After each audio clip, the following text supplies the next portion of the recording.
Morning everyone, welcome back to my channel. আমি সুস্মিতা। কেমন আছো সবাই? আশা করি ভালো আছো, সুস্থ আছো।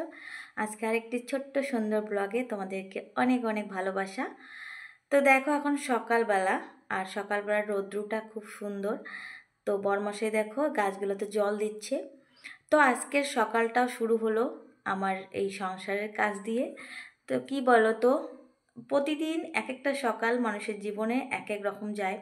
তো আমারও আজকের সকালটা একটু অন্যরকম। আজকে কাজকর্ম শুরু করলাম একটু দেরি করে। তো দেখো, প্রথমে আজকে আমি ঘর মুছতেছি। তো সংসারের কাজ এক এক দিন এক একভাবে শুরু করি। তো আজকে ঘর মোছাটাই ফার্স্ট। তো আজকের ব্লগটা যদি তোমাদের ভালো লাগে তাহলে অবশ্যই সুন্দর করে একটা লাইক করবে আর কমেন্ট করবে। তো দেখো, আজকে প্রথমে আমি ঘর দোরগুলো মুছে নিচ্ছি। তো এটা তো আমাদের নিত্যদিনের কাজ, এটা করতেই হবে। আর যেহেতু আমার সংসারে আমি একাই কাজ করি, তো সেই জন্য আমার কাজগুলো আমার রুটিন মতো আমাকে করতেই হবে। কারোর জন্য রাখতেও পারবো না, বা একদিন ইচ্ছে করলো যে এই কাজটা আমি করবো না, ছেড়েও থাকতে পারি না। তো সব ঘরগুলো এখন মুছে দেবো। আর কি বলো তো, আজকে হলো শনিবার। তো তোমরা সবাই শনিবারের ব্লগটা দেখছো। আর শনিবার এমনিতেও আজকে আমাদের নিরামিষ রান্না হবে।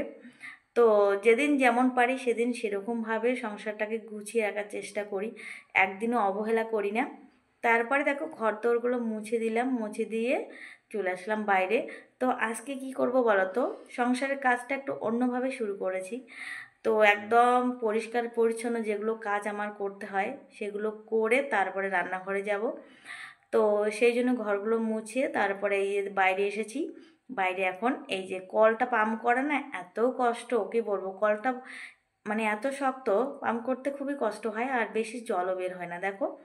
তো এখন আর বাথরুম থেকে জল নিয়ে আসতে হয় না, এখান থেকে জল তুলে তুলে কলটা তো পাম্প করতেই হবে, তাই না? আর কলটা পাম্প না করলে মানে কি হবে বলো তো, নষ্ট হয়ে যাবে। তো কি বলতো, গরমের দিন এসেছে না, এখন তো প্রচণ্ড রোদ, আর এই জলের মধ্যে সত্যি দাঁড়িয়ে থাকতে কি ভালো লাগে, মনে হয় যে জলের মধ্যে মানে এখানে শুয়ে বসে থাকি। তো দেখো, বাইরে জল দিয়ে আসলাম, তারপরে এই যে টেবিলটা এখন পরিষ্কার করতেছি। তো ঘরের জিনিসপত্রগুলো এত এখন ধুলো ধুলো হয়, কি বলবো, এখন তো এমনিতেও চড়া দিন, চারিদিকে ধুলোবালি দিয়ে ভর্তি। তারপরে দেখো, চলে এসেছি রান্নাঘরে। তো আজকে আমাদের নিরামিষ রান্না হবে। তো আজকে আমি সুন্দর একটা রেসিপি তোমাদের সঙ্গে শেয়ার করব। তো দেখো, ফুলকপিগুলো ছোট ছোট করে কেটে নিয়েছি। তো ফুলকপিটাকে এখন তেল দিয়ে ভালো করে ভেজে নিচ্ছি, একটু জল দিয়েছি সেদ্ধ হওয়ার জন্য। তো ফুলকপিটা ভেজে নিলাম। আর দেখো, এদিকে পনিরও নিয়ে এসেছে, পনিরটাও কেটে নিয়েছি। তারপর যেহেতু নিরামিষ রান্না করব, আর রান্নাটা যেহেতু একটু মাখা মাখা হবে, সেই জন্য একটু মশলা করে নিচ্ছি। তো কি মশলা করে নিচ্ছি বলো তো, লঙ্কা আর আদা। তো আজকে তো পেঁয়াজ দেওয়া যাবে না। আর দেখো, টমেটো কেটে তেলের মধ্যে ফোড়ন দিয়েছি, মানে জিরা ফোড়ন দিয়ে টমেটোটা দিয়েছি। তারপরে দেখো, ছোট আলুগুলো সেদ্ধ করে ছুলে নিয়েছি। তারপর এই যে এর মধ্যে দিয়েছি মটরশুঁটি। তারপর দেখো, মশলা দিয়ে ভালো করে মটরশুঁটি, তারপরে ফুলকপি, আলুটাকে ভালো করে একদম কষিয়ে নিচ্ছি। তারপর দেখো, এর মধ্যে আমি দিয়ে দিচ্ছি কি বলতো, দুধ। তো জলের বদলে দুধ, তো দুধের মধ্যে একটু জল মিশিয়েছি, কারণ অত দুধ তো দেওয়া যাবে না, তো সেই জন্য একটু জল মিশিয়ে নিয়েছি। তো দিয়ে দিচ্ছি গরুর দুধ। আর এর মধ্যে যদি কাজু বাটা বা পোস্ত বাটা দেওয়া যায় তাহলে আরও সুন্দর হয়। তো দেখো, আমার কিন্তু আজকে কাজু বাটাও নেই, পোস্ত বাটাও নেই, আমি এমনি আদা বাটা দিয়ে করলাম। তো এর মধ্যে দেখো, এখন আমি এই যে পনিরগুলো অ্যাড করতেছি, পনিরগুলো হালকা করে ভেজে নিয়েছি। তো এটা কিন্তু খেতে খুব মানে টেস্টি হয়। এর মধ্যে একটু চিনি দিয়ে দেবো। আর লাস্টে দেখো, একটু আমি দিয়ে দিচ্ছি, তো ঝোলটা ঘন হয়ে এসেছে, এর মধ্যে দিয়ে দিলাম একটু কসুরি মেথি। তো এর মধ্যে রাঁধুনি বাটা দিলেও কিন্তু টেস্ট হয়, যারা রাঁধুনি গন্ধটা পছন্দ করো তারা রাঁধুনি বাটা দেবে। তো দেখো, আলু করলা ভাজা হয়েছে, আর এখন করতেছি ফুলকপির চপ।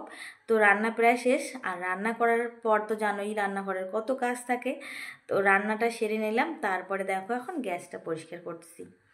তো কি বলো তো, সংসারের রানী কিন্তু সর্বদা মেয়েরাই। তবু কিন্তু তাদের কোনো রাজত্ব থাকে না, না থাকে বাড়ি, না থাকে ধন সম্পত্তি। তো এত পরিশ্রম, এত খাটনি, সব সময় কিন্তু সুন্দর করে সংসারটাকে গুছিয়ে রাখা, তারপরে সংসারের ভালো মন্দ, সংসারে কোথায় কি হবে, সবটাই কিন্তু মেয়েরাই দেখাশোনা করে, বাড়ির বউরাই দেখাশোনা করে। তারপরেও কিন্তু দেখবে এক সময় তোমার কিছু নেই বলে এই কথাটাই শুনতে হয়, এবার যে তোমার কিছু নেই। তোমাকে যদি কেউ তাড়িয়ে দেয় বা বের করে দেয়, দেখবে তোমার শূন্য হাতে কিন্তু বেরোতে হবে, তোমার কিন্তু কিছুই থাকবে না। কিন্তু একটা মেয়ে, একটা নারী কিন্তু সারা জীবনটা শেষ করে দেয় একটা সংসারের জন্য। তারপরেও কিন্তু কিছুই থাকে না তার, তাই তো? তো সংসারের রানী কিন্তু আমরা সর্বদাই ভাবি যে নিজেকে, যে সংসারটা আমার, সংসারের আমরাই রানী, সব কিছু একদম আগলে গুছিয়ে যত্ন করে রাখি। তারপরেও কিন্তু শেষে কিন্তু আমাদের কিছুই থাকে না। তো দেখো, আমাদের কিন্তু কোনো রিটায়ারমেন্টও নেই, কোনো ছুটিও নেই সংসারের কাছ থেকে।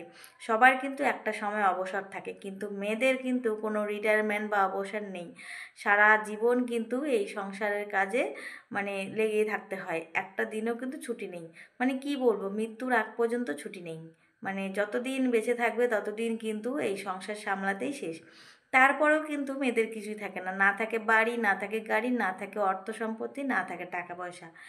তারপরেও কিন্তু মেয়েরা কিছুই চায় না, মেয়েরা চায় না অর্থ, মেয়েরা চায় না টাকা পয়সা, মেয়েরা চায় না সম্পত্তি, শুধু চায় ভালো মানুষ। তো পাশে যদি একজন ভালো মানুষ থাকে তাহলে কিন্তু সারা জীবনটাও কষ্ট করে কাটিয়ে দিতে পারে।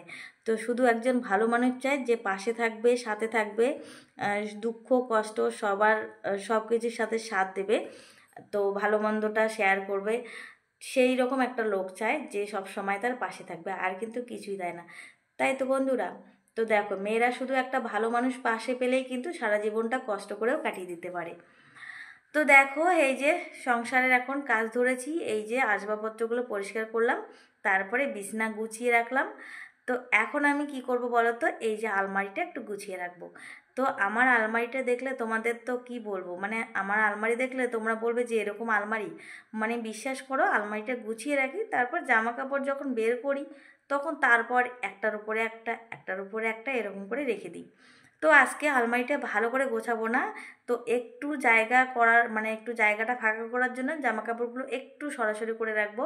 তো দেখো, এখানে শাড়িগুলো রেখে দিয়েছি, তো আমার সেরকম শাড়ি ভালো নেই, তোমাদেরকে আজকে দেখাচ্ছি না, অন্যদিন তোমাদেরকে দেখাবো আমার কতগুলো শাড়ি আছে। তো দেখো, এখানে শাড়িগুলো না আমি একদম সুন্দর করে মানে গুছিয়ে রেখেছিলাম, কিন্তু এখন আর নেই। তারপর দেখো, শাড়িগুলো একটু একটু বের করে নিয়েছি, মানে কয়েকটা শাড়ি। তো সেই কয়েকটা শাড়ি আমি ভালো করে গুছিয়ে একদম রেখে দিচ্ছি। তো এমন হয়েছে শাড়িগুলো মানে একদম ঢিপ খেয়ে একখানে রেখে দিয়েছি, তো একদম গুছিয়ে মুছিয়ে গেছে শাড়িগুলো। আর নিচে দেখো কত জামা কাপড় আছে, সেগুলোও কিন্তু এলোমেলো হয়ে আছে। তো কি হয়েছে বলো তো, সব কিছু গুছিয়ে রেখেছিলাম, তারপরে যখন বের করেছিলাম না, তখন ওই যে বললাম একটার পর একটা উপরে রেখে দিয়েছি, যখন যেটা যেখানে পেয়েছি তখন সেটা সেখানে রেখে দিয়েছি। তো এইভাবেই আছে, তো একটু আলমারিটা গুছিয়ে রাখলাম। তো তারপরে দেখো, এখন খাওয়া দাওয়া হবে, দেখো ভাত বেড়ে নিয়েছি। তো চলো এখন খাওয়া দাওয়া করবো। আজকে বেশি কিছু রান্না হয়নি, ফুলকপির চপ আর পনিরের তরকারি, তোমরা তো দেখলেই, আলু করলা ভাজা। তো চলো এখন খেতে বসবো।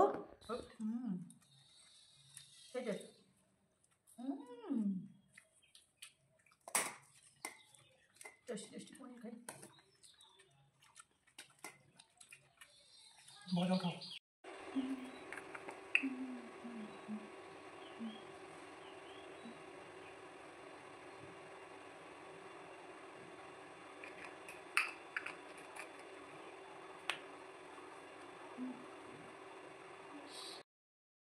তারপরে দেখো বন্ধুরা, আমি স্নান করে আসলাম, সব কাজ সেরে লাস্টে এখন স্নান করে আসলাম, এখন 2:30 বাজে।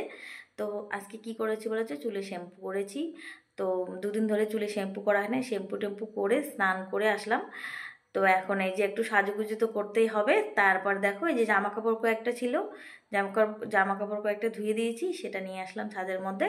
তো এখন জামা কাপড় কটা মেলে দেবো, তারপরে কিন্তু আর আমার সংসারের কোনো কাজ নেই। তো সকাল থেকে শুরু করেছি, এই যে এখন বিকেলবেলা প্রায় পড়তে চললো। তো সংসারের কাজগুলো এই এখন শেষ হলো। তো দেখো, খাওয়ার টাইমটুকু শুধু আমি বসে খাই, তারপরে কিন্তু আমার আর বসার সময় নেই যতক্ষণ না কাজ শেষ হয়। তো চলো বন্ধুরা, আজকের ভিডিওটা এখানেই শেষ করছি, সবাই ভালো থেকো।